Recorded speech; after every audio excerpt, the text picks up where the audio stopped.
পরের দিন সন্ধ্যায় মিসেস বাঞ্চ স্টিফেনের রাত পোশাক সেলাই করতে বসেছিলেন।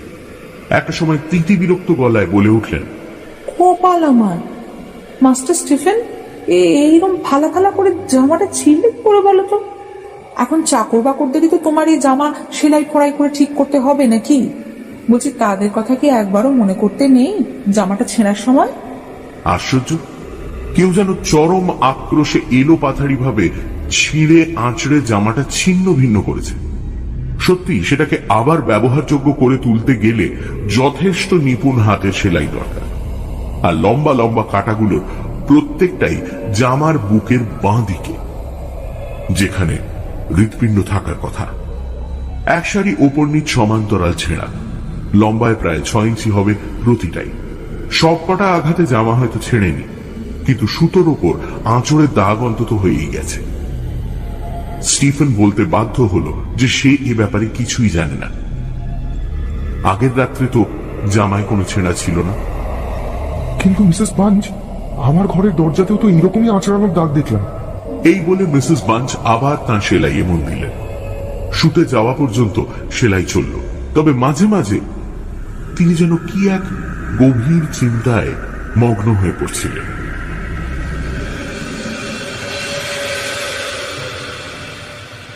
এই তো গেল 1812 মার্চ মাসের এক শুক্রবারের ঘটনা। এই ঘটনার পরের দিন স্টিফেন আর মিসেস বাঞ্চের সান্ধ্য খোশ গল্পের আসর হোঁচট খেল বাড়ির বাটলার মিস্টার পার্কসের হঠাৎ আবির্ভাবে।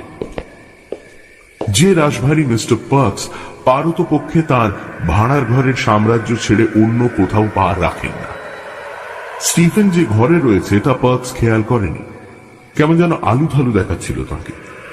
কথাও বলছিলেন কেমন বিচলিত ভাবে, থেমে থেমে, যা তার স্বভাবের সঙ্গে একেবারেই যায় না।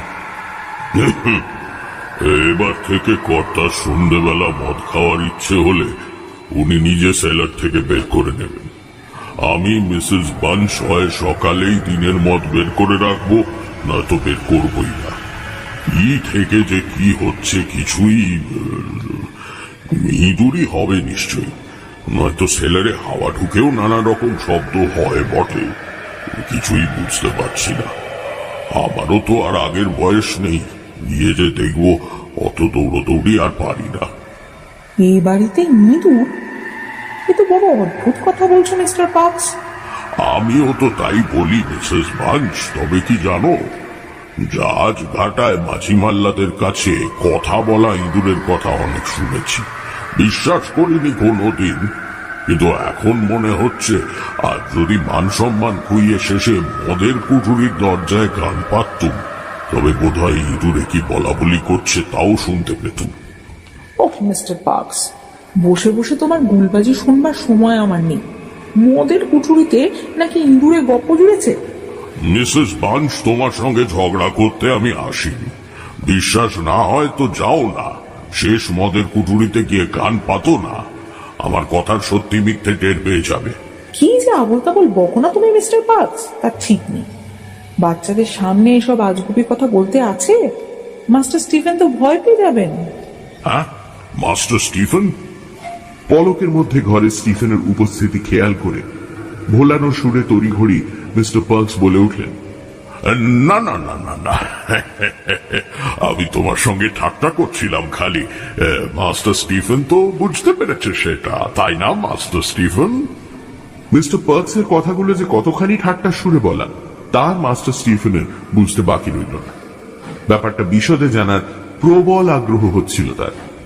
অবশ্যই মজা আনন্দ খুব একটা জড়িয়ে ছিল না সেই আগ্রহের সঙ্গে, তবুও বালক বয়সের কৌতূহলকে তো আর দমিয়ে রাখা যায় না। কিন্তু শত পীড়াপিড়িতেও বাটলার মহারাজ মদের সেলারে কি হয়েছে তাই নিয়ে আর টু শব্দটি করলেন না।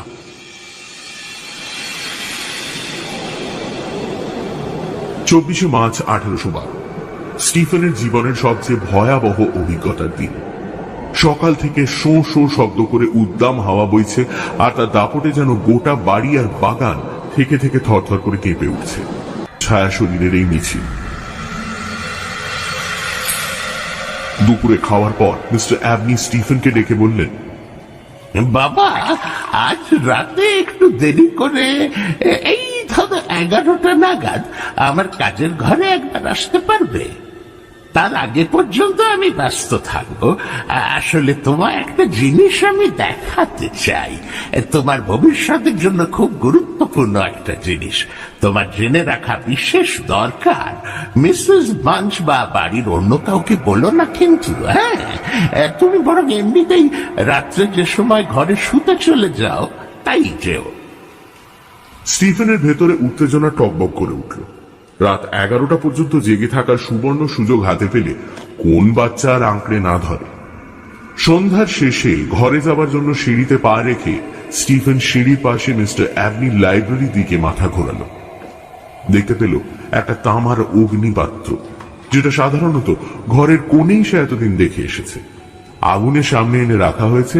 টেবিলের উপরে একটা কারুকার্য করা রূপোর কাপে লাল ওয়াইন ঢালা, আর তার পাশেই কিছু কাগজ ছড়িয়ে ছিটিয়ে রয়েছে, তাতে কি সব যেন লেখা। মিস্টার অ্যাবনি একটা গোল রূপোর কৌটো থেকে ধুনোর মতো কি একটা সুগন্ধি অগ্নিপাত্রে ছড়িয়ে দিতে ব্যস্ত ছিলেন। সিঁড়িতে স্টিফেনকে খেয়াল করলেন না।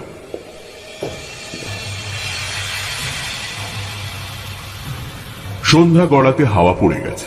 এখন নিস্তব্ধ রাত, আকাশে নিটোল পূর্ণচন্দ্র। 10টা হবে তখন। স্টিফেন তার শোয়ার ঘরে খোলা জানলার পাশে দাঁড়িয়ে বাইরের প্রাকৃতিক দৃশ্য দেখছিল। রাত নিশুতি হয়েছে, কিন্তু চাঁদের আলোয় ধোয়া দূরের বনের অধিবাসীরা এখনো ঘুমের কোলে ঢলে পড়েনি। থেকে থেকেই তার মাঝ থেকে একটা নিদারুণ হাহাকার ধ্বনিত হয়ে উঠে দিঘির ওপর দিয়ে ছুটে আসছে প্রাসাদের দিকে। শুনে মনে হয় কে যেন পথ হারিয়ে ঘুরে মরছে ওই বনে। সেই হতাশা, ক্ষোভ, যন্ত্রণায় তার বুক ফেটে এই বিলাপ বেরিয়ে আসছে দমকে দমকে। পেঁচা বা অন্য কোনো জলচর প্রাণী অবশ্য এমন বিদঘুটে শব্দ করে মাঝে মাঝে, কিন্তু এই রক্ত জল করা চিৎকার তো কোনো পাখির আওয়াজ হতে পারে না। চিৎকারটা কি বাড়ির দিকে এগিয়ে আসছে? হ্যাঁ, ওই তো দিঘির এপার থেকে আরো তীক্ষ্ণ হয়ে কানে ধাক্কা মারতে থাকলো কান্নার শব্দটা। পরক্ষণেই যেন আবার বাগান থেকে ভেসে আসতে লাগে। ক্রমে মৃদু হতে হতে সেই হাহাকার মিলিয়ে গেল। এবার আবার চারিদিক নিস্তব্ধ। স্টিফেন সবে ভাবছে জানলা বন্ধ করে শুয়ে পড়ে আবার রবিনসন ক্রুসোয় মন দেবে কিনা, এমন সময় তার চোখে পড়ল বাড়ি আর বাগানের মাঝের নুড়ি বিছানো পথে ওরা কারা? একটা বাচ্চা ছেলে আর একটা বাচ্চা মেয়ে না? পাশাপাশি দাঁড়িয়ে জানলার দিকেই তো চেয়ে আছে মনে হচ্ছে। মেয়েটার চেহারা দেখা মাত্রই স্টিফেনের চোখে স্বপ্নে দেখা চৌবাচ্চার ভেতরে সেই ভয়ঙ্কর ছবি ভেসে উঠল। আর তার পাশে দাঁড়িয়ে থাকা বালক মূর্তি তার মনে জাগালো চরম ত্রাস। মুখে মৃদু হাসি নিয়ে মেয়েটি বুকের ঠিক হৃৎপিণ্ডের উপর হাত রেখে ঠায় দাঁড়িয়ে আছে। আর ছেলেটি ডিগডিগে রোগা, কালো চুল যেন কাকের বাসা, পরনে শতচ্ছিন্ন জামা, দুহাত তুলে বাতাস আঁকড়ে ধরতে চাইছে। স্টিফেন আর দেখতে পেল না তাদের। ঠকঠকিয়ে কাঁপতে কাঁপতে সে ঠিক করলো জ্বলন্ত বাতিটা হাতে তুলে নিয়ে এক ছুটে চলে যাবে মিস্টার অ্যাবনির কাজের ঘরে। এমনিতেই তার ঘরে যাওয়ার সময়ও হয়েই এসেছে। যেই কথা সেই কাজ। হল ঘরের এক পাশে মিস্টার অ্যাবনির কাজের ঘরে বা লাইব্রেরিতে ঢোকার দরজা। ভয়ের তাড়া খেয়ে 2 লাফে স্টিফেন সে দরজায় পৌঁছে গেল। কিন্তু ঘরে ঢোকা অত সহজ হলো না। দরজা ভেতর থেকে নিশ্চয়ই আটকানো নেই, কারণ তার চাবি যেমন সাধারণত বাইরে ঝোলে তেমনই ঝুলছে। তাহলে সে বারবার ধাক্কা দেওয়া সত্ত্বেও দরজা খুলছে না কেন? কোনো উত্তর আসছে না কেন? কিন্তু ভেতর থেকে মিস্টার অ্যাবনির গলা পাওয়া যাচ্ছে। কার সঙ্গে যেন কথা বলছেন মনে হচ্ছে। ওকে, কি হল? হঠাৎ তিনি এমন চিৎকার করে উঠলেন কেন? আর সে চিৎকার পুরো বেরোনোর আগেই তার গলার মধ্যে অমন দলা পাকিয়ে থেমে গেল কেন? উনি কি তবে এই রহস্যময় ভয়ঙ্কর ছেলে মেয়ে দুটোকে দেখতে পেলেন নাকি? কোনো শব্দ নেই। ভয়ে পাগল স্টিফেন মরিয়া হয়ে তার সব শক্তি দিয়ে ধাক্কা দিতেই এইবার দরজা খুলে গেল।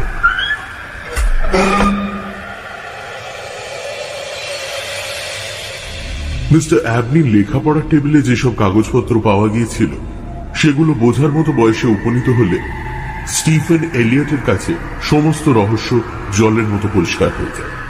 তার মধ্যে সবচেয়ে গুরুত্বপূর্ণ অংশটুকু নিচে তুলে দেওয়া হলো।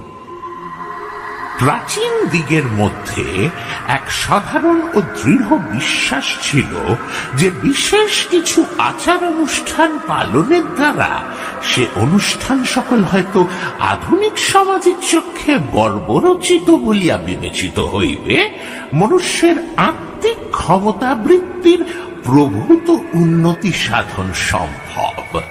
উদাহরণস্বরূপ বলা যায়, স্বীয় জাতীয় কতিপয় প্রাণীর ব্যক্তিত্ব আত্মসাৎ করিলে যে কোনো মনুষ্য সেই সকল নিম্নবর্গীয় অতিলৌকিক সত্তার ওপর সম্পূর্ণ কর্তৃত্ব বিস্তার করিতে সক্ষম হয়, যাহারা ব্রহ্মাণ্ডের যাবতীয় প্রাকৃতিক শক্তির নিয়ন্ত্রক।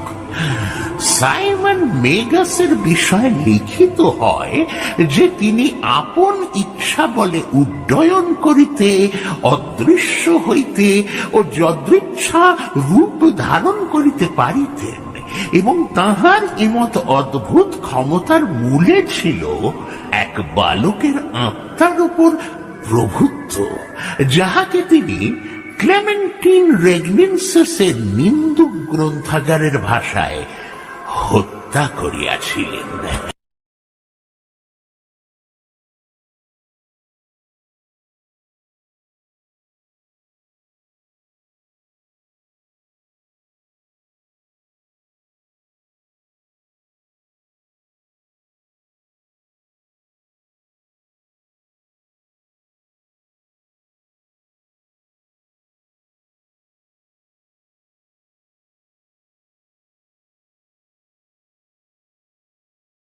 লোকে যা খুশি ভাবুক, মিস্টার অ্যাবনি নিঃসন্দেহে তাঁর খুদে আত্মীয়কে উষ্ণ অভ্যর্থনা জানানোর জন্য তৈরি হয়েছিলেন। সদর দরজা খুলে যেতেই রোগা লম্বা শুকনো চেহারার মিস্টার অ্যাবনি আনন্দে হাত ঘষতে ঘষতে ছুটে বেরিয়ে এলেন তাঁর স্টাডি থেকে। কেমন আছো বাবা, কেমন আছো? বয়স কত তোমার? মানে এতখানি পথ খুব ক্লান্ত হয়ে পড়নি তো? সাপা খেতে বসতে পারবে তো? না না, ধন্যবাদ স্যার, আমি একেবারে ঠিক আছি। বেশ বেশ বেশ বেশ বেশ, সোনা ছেলে। কত বয়স বাপু তোমার? সামনে জন্মদিনে 12 পূর্ণ হবে স্যার। কবে যেন তোমার জন্মদিন? 11 সেপ্টেম্বর না বাবা? বাহ বাবা বাবা, ভালো ভালো ভালো। আমি খুব আসলে এগুলো খুব জরুরি কথা, নোট বইয়ে লিখে রাখা উচিত। 12 বছরই তো, ঠিক তো? একদম স্যার। বেশ বেশ বেশ বেশ। পাক্স, ওকে মিসেস বাঞ্চের ঘরে নিয়ে যাও, চা জল খাবার ও কি খেতে চায় দেখো, পেট ভরে ভালো করে খাওয়া ওকে। আচ্ছা স্যার। এই বলে গোমরা মুখ মিস্টার পার্কস স্টিফেনকে একতলায় ভৃত্যদের মহলে নিয়ে গেলেন। অ্যাসওয়াবিতে স্টিফেনের দেখা সবচেয়ে নরম আর স্নেহশীল মানুষের মধ্যে হলেন মিসেস বাঞ্চ। তার মমতা স্টিফেনকে ভুলিয়ে দিল যে এ বাড়িতে সে নতুন অতিথি মাত্র। মিনিট 15 মধ্যে দুজনের বন্ধুত্ব জমাট বেঁধে গেল। মিসেস বাঞ্চের জন্ম বছর 55 আগে এই অঞ্চলে, আর অ্যাসওয়াবিতে তিনি আছেন আজ দীর্ঘ 20 বছর। কাজেই এ চত্বর আর এ বাড়ির সুলুক সন্ধান তার মতো ভালো আর কেউ জানে না। আর তিনিও সেই সব গূঢ় তথ্য দিয়ে স্টিফেনের মন ভরিয়ে তুলতে কার্পণ্য করলেন না। স্টিফেনের বালক মন স্বভাবতই বিশাল প্রাসাদ আর তাকে ঘিরে বিস্তৃত বাগানের অন্দিসন্ধি জানতে প্রবল আগ্রহী হয়ে পড়ল। অদম্য তার কৌতূহল। দুধারে লরেল গাছের সারিওয়ালা পথের শেষে ওই পুজোর জায়গাটা কে বানিয়েছে, সিঁড়ির ওই ছবির ভদ্রলোককে, ওই যে টেবিলে বসে হাতে মরার খুলি ইত্যাদি সব খুঁটিনাটি তার জানা চাই। মিসেস বাঞ্চ ধৈর্য ধরে যথাসাধ্য তার কৌতূহল নিরসন করেন, কিন্তু তার সব প্রশ্নের সন্তোষজনক জবাব সে পায় না। নভেম্বর মাস, সন্ধেবেলা। স্টিফেন মিসেস বাঞ্চের ঘরে এসে চতুর্দিক দেখতে দেখতে কি যেন ভাবছিল। কথা নেই বার্তা নেই, দুম করে সে বলে উঠল, আচ্ছা, মিস্টার অ্যাবনি কি ভালো লোক? উনি কি স্বর্গে যাবেন? বড়দের দেওয়া উত্তরের সত্যতার প্রশ্নাতীততায় শিশুদের যে অসীম প্রত্যয় থাকে তা স্টিফেনের জিজ্ঞাসা সুরে স্পষ্ট। ভালো? উমা, সে কি গো? মনিবের মতো দয়ালু লোক আর দুটি হয় না। কেন, তোমার সেই বাচ্চা ছেলেটার কথা বলিনি, সেই বছর 7 আগে যাকে উনি রাস্তা থেকে কুড়িয়ে এনেছিলেন? তাছাড়া আমি এ বাড়িতে আসার বছর 2 মধ্যেই একটা ছোট মেয়েকেও তো নিয়ে এসেছিলেন, বলিনি তোমায়? না তো মিসেস বাঞ্চ, বলো আমায়, এক্ষুনি বলো। তা বাপু, মেয়েটার কথা আমার বিশেষ মনে নেই। কর্তা একদিন হাঁটতে বেরিয়ে মেয়েটাকে নিয়ে ফিরলেন। তখন হাউসকিপার ছিলেন মিসেস অ্যালিস। হ্যাঁ, তো তাকে বললেন মেয়েটাকে ভালো করে যত্ন আত্তি করতে। 3 কুলে তার কেউ ছিল না, সে নিজের মুখে আমায় বলেছিল এই কথা। তা প্রায় হপ্তাখানেক ছিল সে বাড়িতে। তারপর একদিন ভোরবেলা কাকুকে তখনও ডাকেনি গো, কাউকে কিছু না বলে কোথায় যে বেপাত্তা হয়ে গেল কে জানে। ভবঘুরে জিপসি রক্ত ছিল কিনা শরীরে দেখো গিয়ে। আজ অব্দি তার আর কোনো খোঁজ মিলল না। কর্তামশাইয়ের সে কি উচাটন অবস্থা গো! সব কটা পুকুরে জাল ফেললেন, কিছুতেই কিছু হলো না। তবে আমার মনে হয় মেয়েটা জিপসিদের সঙ্গে ভেগেছিল, কারণ সে রাত্রিরে সে শুতে যাওয়ার আগে পর্যন্ত জিপসিদের গান বাজনা শোনা গেছিল। পার্কস বলে সেদিন সারা দুপুরও নাকি বাগানে সে জিপসিদের হাঁক ডাক শুনতে পেয়েছিল। বাড়ির একদম উপরতলায় তার শোবার ঘরের সামনের টানা করিডোরের শেষ মাথায় একটা অব্যবহৃত স্নানঘর ছিল। এই দরজার উপরের অংশে কাঁচ বসানো ছিল, ফলে দরজা সবসময় তালাবন্ধ থাকলেও কাঁচের ভেতর দিয়ে তাকালে ডান দিকে জানলার দিকে মাথা করা সীসা বাঁধানো স্নানের চৌবাচ্চা দেখা যেত। স্টিফেন দেখল সে যেন এই কাঁচওয়ালা দরজার সামনেই দাঁড়িয়ে আছে। জানলা দিয়ে চাঁদের আলো এসে পড়েছে। সেই আলোয় চৌবাচ্চার মধ্যে শুয়ে থাকা একটা শরীর তার চোখের সামনে স্পষ্ট ভেসে উঠল। পরবর্তীকালে তার নিজের মুখে সে রাতের স্বপ্ন দৃশ্যের বর্ণনা শুনে আমার মানুষ চোখে ভেসে উঠেছিল আমার নিজের চোখে দেখা ডাবলিনের সেন্ট মিকন্স চার্চের বিখ্যাত সমাধি মন্দিরের দৃশ্য। সেখানে শতাব্দী প্রাচীন মৃতদেহদের পচনের হাত থেকে সংরক্ষণ করে রাখা হয়েছে। সে দৃশ্য প্রাণে উৎকট ভয় জাগায়। এক বিকট মূর্তি দেখতে পেল স্টিফেন। তাকে হাড় জিরজিরে বললে কম বলা হয়। তার গায়ের রং ধূলি ধূসর, আর সারা শরীর মৃতদেহের আচ্ছাদনের ফিনফিনে সাদা কাপড় দিয়ে যেন মোড়ানো। পাতলা ঠোঁটের কোণে বিভৎস এক ম্লান হাসি নিয়ে সে তার বুকের ঠিক হৃৎপিণ্ডের জায়গাটায় হাত দিয়ে চেপে বসে আছে। স্টিফেন চলৎ শক্তিহীন, নির্বাক। দেখতে দেখতে মূর্তির মুখ থেকে একটা খুব ক্ষীণ দুরাগত গোঙানির আওয়াজ বেরোতে থাকলো, আর তার হাত মরতে লাগলো। দৃশ্যের ভয়াবহতা এমন যে স্টিফেন ছিটকে দরজা থেকে পিছিয়ে আসতে চাইল, আর যেই না এক পা পিছিয়ে সরে আসা অমনি ধর্মড়িয়ে স্বপ্ন ভেঙে জেগে উঠে দেখল তাজ্জব ব্যাপার, সে দাঁড়িয়ে রয়েছে তার ঘরের বাইরে স্নানঘরে যাওয়ার বারান্দার ঠান্ডা মেঝের ওপর, আর জ্যোৎস্নার আলোয় ভেসে যাচ্ছে গোটা বারান্দা। সাহস করে সে স্নানঘর পর্যন্ত গিয়ে দরজা দিয়ে উঁকি মেরে দেখল সত্যি সেখানে সেই স্বপ্নে দেখা ভীষণ মূর্তি আছে কিনা। কেউ নেই। স্টিফেন বিছানায় ফিরে গেল।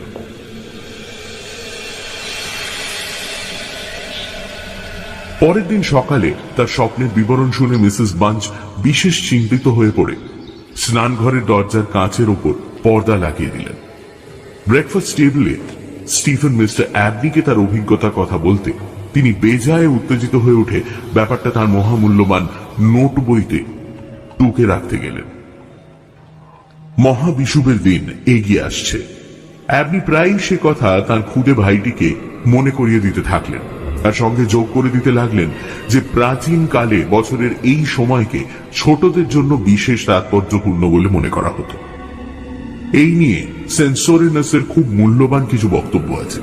কাজে স্টিফেন যেন নিজের খুব খেয়াল রাখে আর রাত্রে ঘরের জানলা ভালো করে এঁটে বন্ধ করে রাখে। এই সময় স্টিফেনের মনে গভীর ছাপ ফেলে যাওয়া দুটো ঘটনা ঘটল। প্রথম ঘটনা ঘটার আগের রাতটা স্টিফেনের কেটেছিল অস্বাভাবিক অস্বস্তি আর অস্থিরতার অত্যাচারে।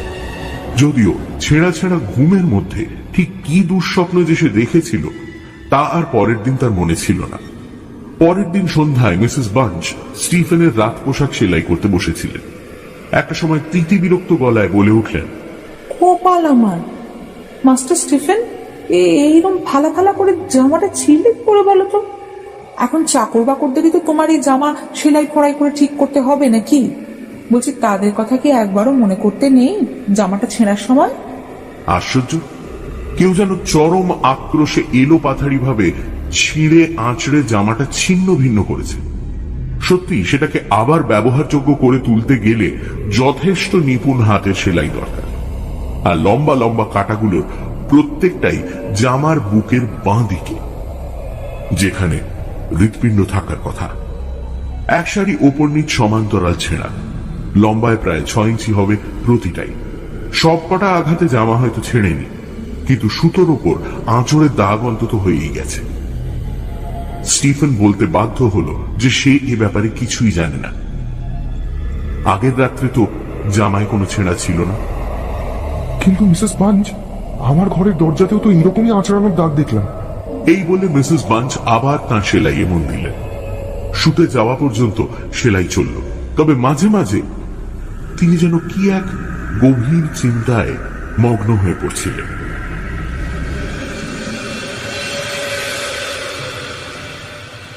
এই তো গেল 1812 মার্চ মাসের এক শুক্রবারের ঘটনা।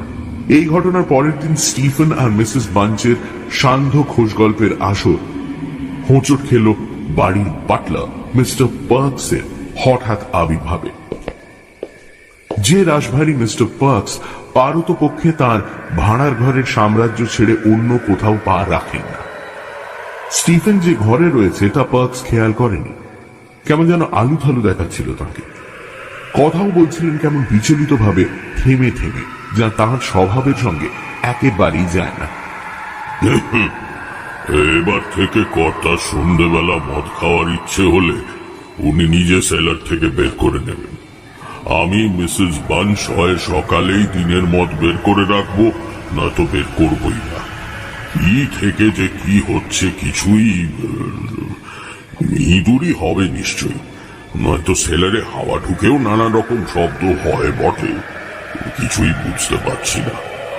আমারও তো আর আগের বয়স নেই, গিয়ে যে দেখবো অত দৌড়দৌড়ি আর পারি না। এই বাড়িতে ইঁদুর? এ তো বড় অদ্ভুত কথা বলছো মিস্টার পার্কস। আমিও তো তাই বলি মিসেস বাঞ্চ, তবে কি জানো, জাহাজ ঘাটায় মাঝি মাল্লাদের কাছে কথা বলা ইঁদুরের কথা অনেক শুনেছি, বিশ্বাস করিনি কোনোদিন, কিন্তু এখন মনে হচ্ছে আর যদি মান সম্মান খুইয়ে শেষে মদের কুঠুরির দরজায় কান পাততুম, তবে বোধহয় ইঁদুরে কি বলা বলি করছে তাও শুনতে পেতুম। ওহ মিস্টার পার্কস, বসে বসে তোমার গুলবাজি শুনবার সময় আমার নেই। মদের কুঠুরিতে নাকি ইঁদুরের গপ্প জুড়েছে? মিসেস বাঞ্চ, তোমার সঙ্গে ঝগড়া করতে আমি আসিনি। বিশ্বাস না হয় তো যাও না, শেষ মদের কুঠুরিতে গিয়ে কান পাতো না, আমার কথার সত্যি মিথ্যে টের পেয়ে যাবে। কি যে আবল তাবল বকো না তুমি মিস্টার পার্কস, তার ঠিক নেই। বাচ্চাদের সামনে এসব আজগুবি কথা বলতে আছে? মাস্টার স্টিফেন তো ভয় পেয়ে যাবেন। হ্যাঁ, মাস্টার স্টিফেন? পলকের মধ্যে ঘরে স্টিফেনের উপস্থিতি খেয়াল করে ভোলানো সুরে তড়িঘড়ি মিস্টার পার্কস বলে উঠলেন, না না না না না, আমি তোমার সঙ্গে ঠাট্টা করছিলাম খালি। মাস্টার স্টিফেন তো বুঝতে পেরেছে সেটা, তাই না মাস্টার স্টিফেন? মিস্টার পার্কসের কথাগুলো যে কতখানি ঠাট্টা সুরে বলা তা মাস্টার স্টিফেনের বুঝতে বাকি রইল না। ব্যাপারটা বিশদে জানার প্রবল আগ্রহ হচ্ছিল তার। অবশ্যই মজা আনন্দ খুব একটা জড়িয়ে ছিল না সেই আগ্রহের সঙ্গে, তবুও বালক বয়সের কৌতূহলকে তো আর দমিয়ে রাখা যায় না। কিন্তু শত পীড়াপিড়িতেও বাটলার মহারাজ মদের সেলারে কি হয়েছে তাই নিয়ে আর টু শব্দটি করলেন না।